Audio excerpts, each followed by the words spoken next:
녹화 스튜디오의 공기는 늘 일정한 온도를 유지하고 있었지만 그날의 공기는 어딘가 달랐다. 조명이 내리쬐는 공간은 평소와 같이 밝았지만 사람들의 숨결 사이에는 설명하기 어려운 긴장감이 스며 있었다. 프로그램의 촬영은 이미 중반부를 지나고 있었고 출연자들은 각자의 역할에 몰입하며 자연스러운 흐름을 이어가고 있었다. 그 중심에 서 있던 인물이 바로 재경이었다. 재경은 겉으로 보기에는 늘 완벽한 프로페셔널이었다. 카메라 앞에서의 미소, 타이밍에 맞춘 리액션, 상대방을 배려하는 말투까지 그녀는 단 한 번도 흐트러진 모습을 보인 적이 없었다. 하지만 그 완벽함 뒤에는 누구도 쉽게 들여다보지 못한 균열이 서서히 번지고 있었다. 그녀는 이미 몇 주째 제대로 된 식사를 하지 못하고 있었다. 스케줄은 빼곡했고 이동 시간은 촉박했으며 잠조차 충분히 자지 못하는 날들이 이어졌다. 처음에는 단순한 피로라고 생각했다. 조금만 버티면 괜찮아질 거야. 라는 말로 스스로를 설득했다.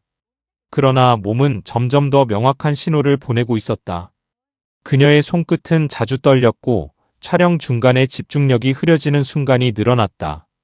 스태프들은 그것을 긴장이나 컨디션 문제로 가볍게 넘겼지만 재경 자신은 알고 있었다. 이것이 단순한 문제가 아니라는 것을. 하지만 그녀는 멈출 수 없었다.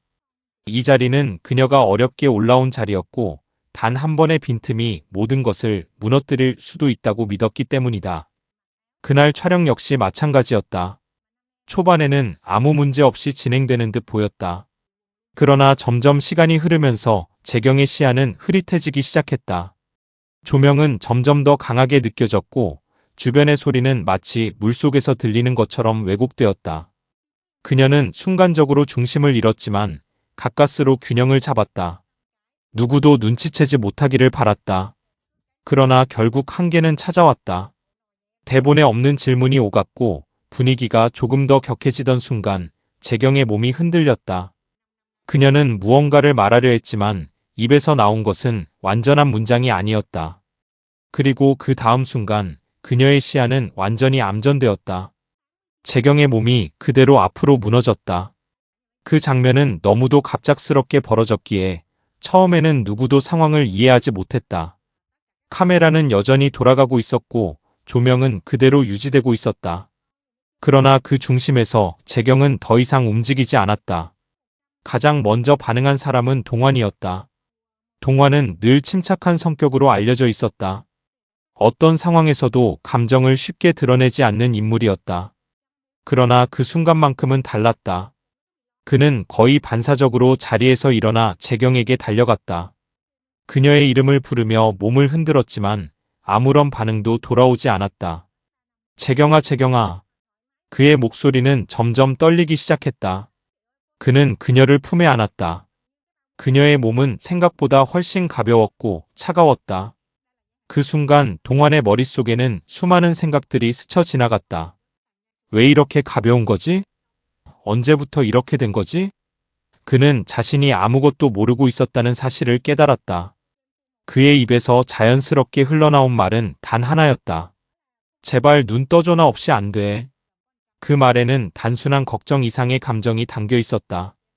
그것은 오랜 시간 쌓여왔지만 표현되지 못했던 감정의 폭발이었다. 동환은 그제야 깨닫고 있었다. 자신이 재경을 얼마나 깊이 신경 쓰고 있었는지를. 그 장면을 지켜보던 준영 역시 충격에 빠져 있었다.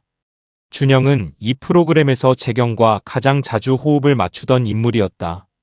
그는 재경의 성실함을 누구보다 잘 알고 있었지만 동시에 그녀가 무리하고 있다는 것도 어느 정도 느끼고 있었다.